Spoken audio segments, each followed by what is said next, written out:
પાછળ ભાવનગરની સૌથી મોટા અને મહત્વના સમાચાર ગાંધીના ગુજરાતમાં જ્યાં ભાવનગરમાં નકલી દારૂને કારણે 7 લોકોના મોત થયા। નકલી દારૂથી અત્યાર સુધી 7 શંકાસ્પદ મોત થયા છે જ્યારે 2ની હાલત ગંભીર છે। કાળિયાબીડના ભગવતી સર્કલ પાસે રહેતા શખ્સનું મોત થયું। 35 વર્ષીય જયેશ ભટ્ટીનું શંકાસ્પદ સંજોગોમાં મૃત્યુ થયું છે। નકલી દારૂ પીધા બાદ મોત થયું હોવાની આશંકા વ્યક્ત કરવામાં આવી છે। બુટલેગર ગૌતમ સોલંકી સહિત 21 લોકો સામે આ કેસમાં ગુનો નોંધાયો છે। વર્તેજ પોલીસ મથકના 4 પોલીસ કર્મીઓને સસ્પેન્ડ કરવામાં આવ્યા। ગુનો દાખલ થયેલા 21 પૈકી 12 લોકોની પોલીસે અટકાયત કરી છે।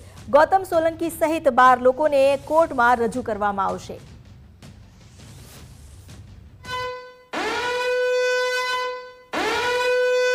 ભાવનગરમાં નકલી દારૂ કેસમાં મુખ્ય આરોપી ઉજ્જૈનનો રહીશ હોવાનો ખુલાસો થયો। નકલી દારૂ બનાવવા ઉજ્જૈનથી માણસો આવ્યા હતા। મધ્યપ્રદેશથી આવેલા નરેન્દ્ર યાદવે ફોર્મ્યુલા આપી। ફોર્મ્યુલા મુજબ સારસ અમન અને ગણેશે નકલી દારૂ બનાવ્યો। ગૌતમ સોલંકી અને રહીશ અમદાવાદથી સામગ્રી લાવ્યા હતા।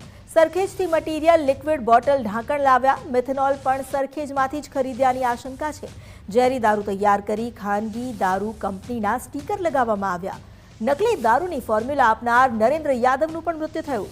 નરેન્દ્ર યાદવનું મોત કેવી રીતે થયું તેની પર પણ તપાસ ચાલી રહી છે।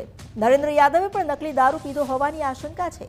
ખરકડીમાં યુવકોએ પીધેલો દારૂ ધર્મેન્દ્રસિંહ ગોહિલ પાસેથી લીધો હતો। ધર્મેન્દ્રસિંહે નાના ખોખરાના અર્જુનસિંહ પાસેથી દારૂ લાવ્યો હતો। અર્જુનસિંહ નકલી દારૂ પારસ નામના વ્યક્તિ પાસેથી લાવ્યો હતો। પારસે ગૌતમ સાથે મળીને નકલી દારૂ તૈયાર કર્યો હતો। દારૂના નેટવર્ક સાથે જોડાયેલા 21 બુટલેગર સામે ફરિયાદ નોંધાઈ છે। અમારી સાથે જોડાયા છે સંવાદદાતા કૃણાલ બારડ। કૃણાલ, હવે જે 21 બુટલેગર સામે ફરિયાદ નોંધવામાં આવી છે અને તપાસ પણ કરવામાં આવી રહી છે ઊંડાણપૂર્વક, શું વધુ અપડેટ સામે આવ્યા છે?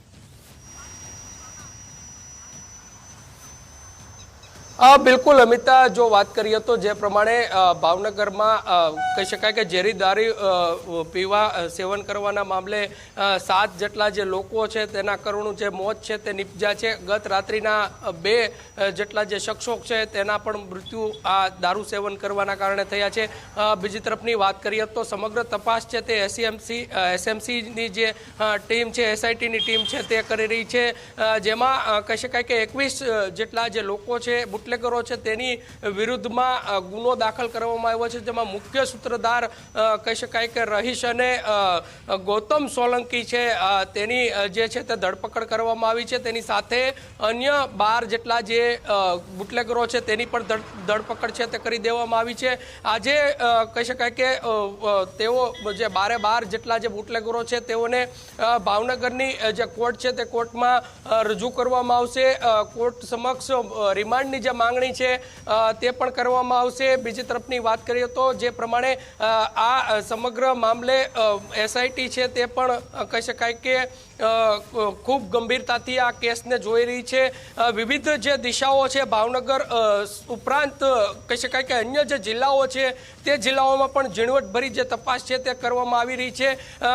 140 જેટલી જે બોટલો છે તે બોટલો આ ડુપ્લિકેટ દારૂની સ્ટેગની બોટલો બનાવવામાં આવી હતી। ક્યાં ક્યાં તેનું વિતરણ કરવામાં આવ્યું હતું, કોને કોને આપવામાં આવ્યું હતું તે દિશામાં એસએમસીની ટીમ છે તે અત્યારે તપાસ કરી રહી છે। 2 પીઆઈ અને ખુદ એસએમસીના વડા જે છે તે પોતે જાતે જે તે તપાસ જે છે તે અમિતા ચલાવી રહ્યા છે। આ કેસમાં ઝીણવટભરી જે તપાસ છે તે અત્યારે હાથ ધરવામાં આવી છે। બીજી તરફની જો વાત કરીએ તો ગૌતમ સોલંકી અને રહીશ જે છે તે રહીશની પણ કહી શકાય કે ઉજ્જૈનથી જે છે તે ધરપકડ કરવામાં આવી છે। આ તમામ જે આરોપીઓ છે તેઓને કહી શકાય કે રાઉન્ડ અપ કરી અને ઝીણવટભરી તપાસ કર્યા બાદ બપોર સુધીમાં તેઓને કોર્ટમાં રજૂ કરવામાં આવશે તે પ્રકારની માહિતી છે તે મળી રહી છે। ટૂંક જ સમયમાં કહી શકાય કે જે લોકો છે, અન્ય જે લોકો છે તે વિવિધ સ્થળો પર એલસીબી, એસઓજી અને એસઆઈટીની જે ટીમ છે તેના દ્વારા ગત રાત્રિના પણ કોમ્બિંગ કરી અને વિવિધ જે સ્થળો છે બુટલેગરોના જે ઘરો છે ત્યાં આગળ પણ તપાસ હાથ ધરવામાં આવી હતી।